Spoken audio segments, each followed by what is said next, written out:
Yo guys, kumusta? Ngayong araw, finally, napanood ko na ang Dune Part 2. And I'm lucky, nakakuha ko ng poster. Ito, nasa likod ko. And yung movie na to is almost 3 hours, pero hindi ko napansin sa sobrang ganda ng movie na to. And unlucky kasi napanood ko muna yung Part 1. Siyempre, dapat naman mapanood mo muna yung Part 1 bago panoorin yung Part 2. And ngayon ko na realize yung halaga ng part 1 sa pag-build ng mythology and sa pag-set up ng greater story or ng greater picture ng story na to, no? And yung part 1 is the setup and the part 2 is yung payoff ng story, no? And ng mga character, lalo na si Paul Atreides. And for me, this is one of the best movie na last, sabihin na natin 10 years. After this is Avatar 2 or Avengers Endgame, or kung lalayuan pa natin is Lord of the Rings trilogy. Isa to sa mga ganung level na movie, no? Almost perfect siya. Level ng cinematography, yung music score, yung visual effects, yung production design, sound, costume. Buti na lang ito na-delay yung release ng Dune Part 2. Kasi dapat release siya ng November, pero na-delay dahil sa mga strikes sa Hollywood. Ayun, and na-move siya this March. Hindi siya of course naka-join sa Oscars award this year. So luckily para sa Oppenheimer movie. And alam naman natin yung Oppenheimer nakapaghakot ng mga awards, and I think kung kasabay na ito ang Dune Part 2, mas malaki yung chance ng Dune Part 2 na humakot ng award for Best Picture, for Best Actors, and cinematography, sound. Yun, sobra. And alam naman natin din, yung Dune Part 1 is humakot din ng award nung time ng 2021 nung nirelease yun. So, and not to mention also yung Best Director, si Denis Villeneuve. Yun, parang ganun. Hindi ko nabasa yung book na to, no. Marami naman talaga movie na hindi ko talaga nababasa. Sinulat ni Frank Herbert. Itong book ng Dune is ito yung pinagbasihan ni George Lucas para gawin yung Star Wars. Kumbaga may resemblance, pero hindi naman sobrang ginaya talaga. Pero may resemblance lang through the story. Pero yung set is malayo naman din sa Star Wars. So maraming mga action scenes na napakaganda, lalo ng opening, yung mga Harkonnen is dapat i-ambush inambush ng mga Fremen yung Harkonnen. Yung mga knife attack, and then yung nag-float sila sa desert, basta ang ganda. And yung Harvester's attack na inattack ng mga Fremen kasama si Paul Atreides, yung Harvester vehicle ng mga Harkonnen, no? So ayun, yung mga nakatago sila sa buhangin, and then lumabas sila. Then mostly is pag umatak ang Fremen is knife attack, and then may mga lasers din sila na ginagamit. And ayun, ang galing lang nung sequence na yun, no? And one of the best is yung pinaka-favorite ko is yung time na nag-training or nag-start mag-ride ng giant worm si Paul Atreides. Wow, yung tension, yung nagpag-build ng tension doon, and yung music, yung silence, napakaganda. Meron kasi doon yung ilalagay niya yung stamper para tawagin yung worm, and surprisingly, ang lumabas na worm is yung grandfather worm. And wow, yung eksena na yun, and then yung time na nakapag-ride na siya sa giant worm is one of the best scenes. Ang galing talaga. Yung visual effects, yung lighting, yung cinematography. Of course, yung Gladiator tournament, ito kasi yung eksena sa birthday ni Fade Rauta. So ginanap siya as Gladiator tournament. Yung aesthetic, yung lighting, black and white effect, this is one of the unique, no? Hindi siya yung cliche na napanood natin pag sinabing gladiator scene. Ito kakaiba, and yung kulay, yun yung nagdala. And of course, yung acting ni Stellan Skarsgård as a Baron, and yung pamangkin niya na si Fade Rauta na ginaganapan ni Austin Butler. And yung attack sa Emperor, yun nga yung final battle hindi ganun kahaba, no? So kinunan lang nila yung important shots, yung pag-attack ng mga giant worms. Hindi naman ganun nagtagal kasi siyempre, ano bang laban nila sa giant worm, no? And yung pagpasok ni Paul Atreides sa pag-invade niya sa throne ng Emperor is one of the best din. Yung tension, yung dating ni Paul Atreides, 'di ba? ayun, dire-diretso sa throne and pinatay niya si Baron. Yung eksena na yun, wow. Kasi kay Paul Atreides, invested tayo sa kanya, sa character niya, yung evolution niya na sumaybayan natin from part 1 hanggang sa point na nagharap na sila ni Baron. And one of the best din talaga is yung throne duel. So, eksena dito sa last scene or sequence is yung laban yung duel between Paul Atreides and Pedrauta for the throne and para dun sa princess na princess nga ba na anak ng emperor. Very quick lang naman din yung laban, no? And pero sobrang balance, sobrang okay. And yung silhouette, cinematography talaga, and yung camera works, yung fight choreography, samahan pa ng drama, yung mga nakapalibot sa kanila, yung tension sa loob ng throne room na yun. Ang galing. So, napak-balance lang ni Paul Atreides and ni Pedrauta. Pareho silang alam mong malakas, may potential na manalo or matalo. Napakaganda ng eksena na yun. Of course, yung vibe sa movie na to, kasi bilang ako nandito sa Middle East, nandito ako sa Abu Dhabi, itong maraming eksena dito sa Duna, ginanap dito sa Abu Dhabi. Sinasabi ko sa inyo na yung ganda ng buhangin or ng dune sa mga eksena dito is totoo yun. And I went also to Saudi Arabia, I worked there, and napunta kami sa mga buhanginan, sa bundok na buhangin. Napakaganda. Yung buhangin, pinong-pinong golden brown or basta golden, ang ganda. Ganon din yung feels dito sa movie na to. Yung pag nagkakaroon ng silent moment, yung buhangin, ang ganda. Feel na feel mo talaga. And samahan pa ng lighting, and na yung eksena is may eclipse. Yun yung para ma-feel natin na nasa ibang mundo pa rin sila. So pag-usapan natin si Paul Atreides, yung mga character, and tinatawag siya ditong si Usul, si Messiah, meron pa, kalimutan ko na isa, Muad'Dib, yun.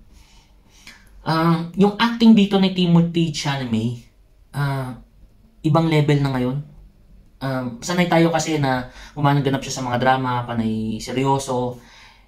And dito, ibang level. Nakikita natin yung rage, yung level ng acting niya, yung kaya niyang magalit ng pasigaw. Yun. And, not to mention, kung napanood niyo yung Wonka movie, recent movie ni Timothy, yung Wonka, ang galing niya dun. Ibang level din yun dahil musical. And first time natin makita si Timothy na kumakanta, and medyo jolly, and nagpapatawa. Panoorin yun. Yun lang. Speaking of evolution of Paul, nakita natin na parang mahina pa siya doon sa part 1. Hindi man mahina, parang inosente lang siya, napaka-innocence niya. And of course, yung journey nila ng mom niya, and para mahanap yung mga Fremen, kung paano siya nag-mix sa mga Fremen. Bilang prince, bilang soldier, and ngayon, isa na siya, nagpo-possess na siya ng power of Bene Gesserit. And he also learned the ways of the Fremen. And with respect to houses na kinabibilangan niya bilang isang Atreides, Fremen, and ngayon, he want to take over the emperor as an emperor. Ayun. And to invade also other houses. Ang galing ng evolution niya dito, guys. Ang galing ni Timothy dito. Makikita niyo yung level ng acting niya. From Dune Part 1 up to Dune Part 2, kung mapapanood nyo na magkasunod. Yung aggressiveness ng character niya dito is one of the best. And ang twist dito, no, ito hindi ko ini-expect na si Paul Atreides, bilang Atreides, ang pagkakaalam niya, then na-possess siya, minom siya ng water of life ba yan? Kalimutan ko na. Then he possessed the power of Bene Gesserit na nakikita niya yung past and yung pwedeng potential na maging future niya, no, na mangyayari. And dito na-realize na isa rin pala siyang may dugong Harkonnen. Yung mother niya is Harkonnen, anak ni Baron, lolo niya si Baron. Yun. So, alam naman natin si Baron is medyo monstrous ang mga ugali nila, no. So, yun. And yung relationship niya with Chani, yung character dynamics nila ni Chani is one of the best. Kasi si Chani parang typical na girlfriend material, no, she would like to control somehow si Paul Atreides, but si Paul Atreides is focus siya sa goal niya, no? And the same time, respect din naman siya kay Chani. But sa ending, wow. Maraming mga love stories na nagkakahiwalay, mga eksenang ganon. Pero this time, ito yung hindi ko in-expect na nakakagulat. Na hiningi niya yung kamay ng anak ng emperor. Hiningi niya yung kamay ng emperor's daughter in front of Chani. Si Chani, ginaganapan ni Zendaya, no? And yung akala natin all throughout the movie, sa part 1, na lagi niya napapaniginipan, na sila yung magkakatuloyan at the end. I don't know kung magkakatuloyan sila sa part 3, no? Hindi ko alam. Kung meron mang part 3 or may book 3, alam ko meron. Pero, yung ending nito is hindi sila nag-end up together. And, yun. Sobrang surprising yun. And itong buong movie nito is, yung art ni Paul Atreides is may resemblance din kay Luke Skywalker. Yun nga, dahil may dugo siyang Harkonnen. So, yun. But, malayo pa din naman. Yun lang yung una ko naisip. Speaking of Chani, na ginaganapan ni Zendaya, super okay naman siya dito, but not that great. Pinakita niya naman dito yung strength niya bilang fighter and as a girlfriend. Yun nga lang, siya yung may pinaka-heartbreak scene dito. Yun yung sabi ko kay Chani. And si Lady Jessica, na ginaganapan ni Rebecca Ferguson, na isa rin to sa one of the best actress ng movie na to, no?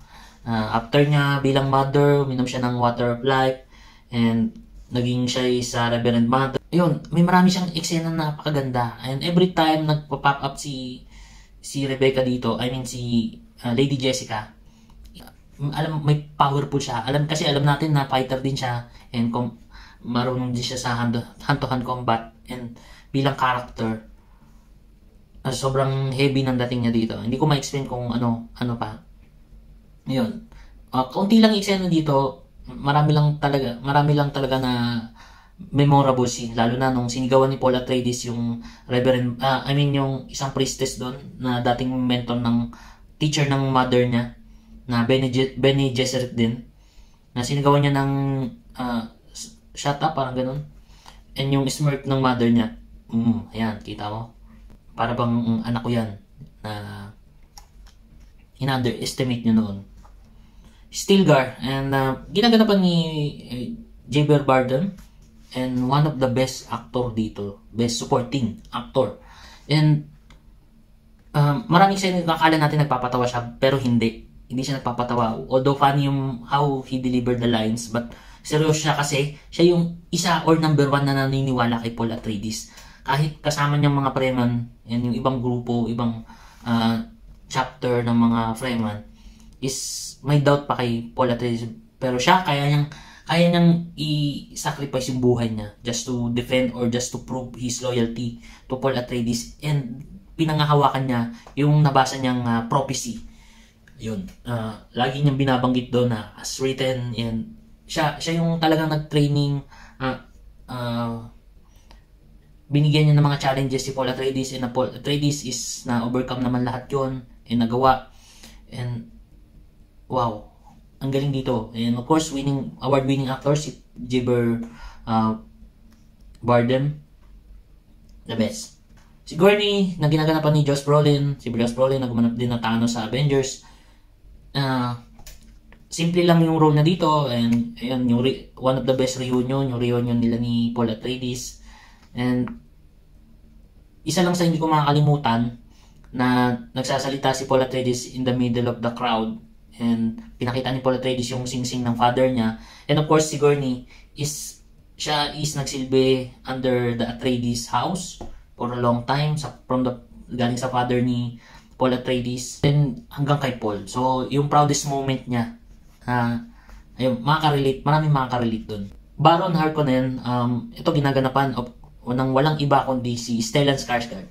Every time na mag-appear si Stellan Skarsgård sa mga movies, alam natin is the best yun. Ewan ko kung ba't di pa nananalo ng Oscars to si Stellan Skarsgård. He is very underrated. And bilang Baron Harkonnen, since sa part 1 pa, is napaka-menacing niya, no? Hindi ko alam kung hanggang saan yung limit ng power niya, pero once na nagsasalita siya, and may mga eksena dito na na in-exercise yung power niya pero hindi pinakita behind the door. Ayun. Although sa part 1 nakita na natin, but this time, salita pa lang is alam nating napaka-menacing or monstrous ng ugali ni Baron Harkonnen. And of course, hindi mangyayari yan kung hindi dahil kay Stellan Skarsgård sa acting niya. Raban, si Dave Bautista, gumaganap. Napakaliit lang din ng role na dito comparable sa part 1. And meron pa palang mas malakas sa kanya dito is yung brother niya, no? And hinayang lang dahil sa final battle is nagharap sila ni Gurney and napakabilis lang nung labanan nila, and I hope sana pinakita pa nila ng konting length pa ng battle nila, no, ng labanan nila ni Gurney. But what can we do, malilit lang naman, mga side character lang din naman to, and I'm glad na pinakita pa din yun. Fade Rauta na ginaganapan ni Austin Butler. Ito yung isa sa mga main antagonist ng movie na to, and pamangkin ni Baron and kapatid ni Bautista ayun. Wow. Kasi pag napapanood ko si Austin Butler, lagi ko naalala yung role niya bilang si Elvis Presley, kasi gumanap siyang Elvis Presley sa Elvis. And dito is pinakita niya na kaya niyang maging ibang tao, maging atas sa ibang character. And yun nga bilang Fade Rauta. And yung fight choreography niya, ewan ko kung siya yung gumagawa nun, then iba yung pinakita niya dito, sobrang ibang level na kaya niyang gumanap na bilang isang monstrous guy, no? And I hope makita pa natin siya sa ibang mga movies pa, no? Princess Irulan, yung pala yung pangalan ng anak ng or daughter ng Emperor dito, na ginagatapan ni Florence Pugh, o mas kilala natin na Black Widow din sa movie na Black Widows sa Marvel. And sobrang konti lang din ng eksena dito, pero siya yung isa sa mga crushes ko sa movie nito. Of course, si Zendaya, ito ngayon, si Florence Pugh. And every time she delivers line, alam mong iba siya mag-deliver ng lines na alam naman natin yung nominated din siya sa Oscars sa ibang movies. And kung mapapanood nyo sa Oppenheimer, ang galing na din doon, and walang pagkakaiba dito kahit malilit lang eksena niya dito sa movie na to. Ayun, I hope makita pa natin yung kaya pang gawin or hanggang saan yung character niya dito sa mga susunod pa na movies ng Dune, or kung may kasunod pa.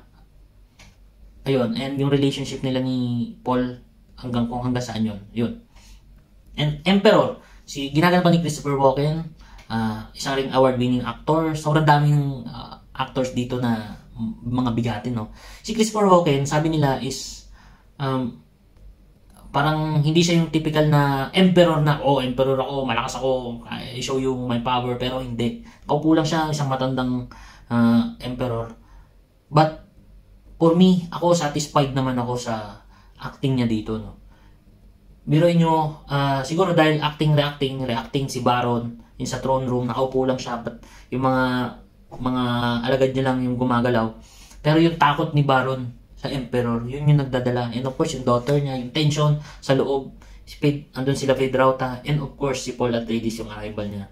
Yun, yung palitan nila ng dialogue is sobrang okay. Not great, but okay. And alam mo, andun yung tension, yun naman mahalaga, mapili natin sa movies yun, no?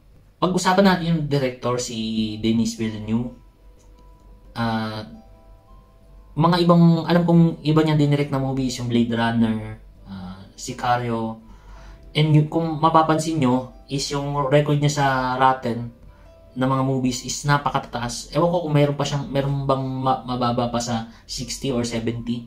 Napaka galing ng director na to. And I'm sure, kung ito nakasabay sa Oscar, may chance siya na masungkit ang Best Director category. Pwede siyang ma-nominate, and pwede rin niyang mapanalunan bilang isang Best Director. Napaka-Oscar worthy ng Dune Part 2. Na wala rin pinagkaiba sa Dune Part 1. Medyo late na ako sa panonood na ito, no? But I hope this movie, hindi ko alam kung ano na yung box office track na ito. I hope na mag-success yung movie na to, dahil kapag ito nag-success, mas malaki ang chance na gawin nila yung next franchise or next movie ng Dune.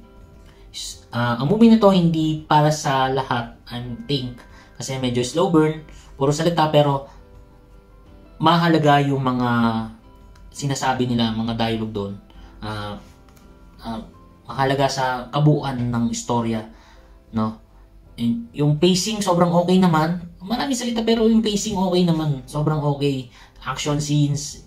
And of course not good for not for everyone, but sa mga movie lover, yung mga seryosong manunood talaga is magugustuhan nila to. And of course, I'm sure sa mga nakabasa ng book, 'di ba? Mga fan ng Dune. And this is my introduction talaga sa Dune since part 1, and sobrang natutuwa ako. Sana magtuloy-tuloy pa to. Kasi yung part 1 is nirelease yun during pandemic. Medyo kumita naman, pero surprisingly mataas and award-winning. Muntik na i-cancel ng Warner Brothers yun. No? But dahil nga award-winning, and then kumbaga late blooming siya sa box office. Hindi na ako makapaghintay ng panoorin ng sabay yung part 1 and part 2. Sana bigyan nyo rin ng chance sa mga hindi pa nakapanood, at kung available pa sa area nyo, try nyo guys, sobrang worthy ng movie na to. And sa mga napanood, ano rin sa palagay nyo, di ba? And yun lang. Maraming salamat sa panonood. Guys, kung nagustuhan yung movie na to, kung maaari is tulungan nyo ako, i-like nyo ang video na to, and kung may time kayo, pwede rin kayo mag-subscribe. Kung hindi naman, maraming salamat pa rin at nandito kayo. Yun lang, at ingat, bye-bye!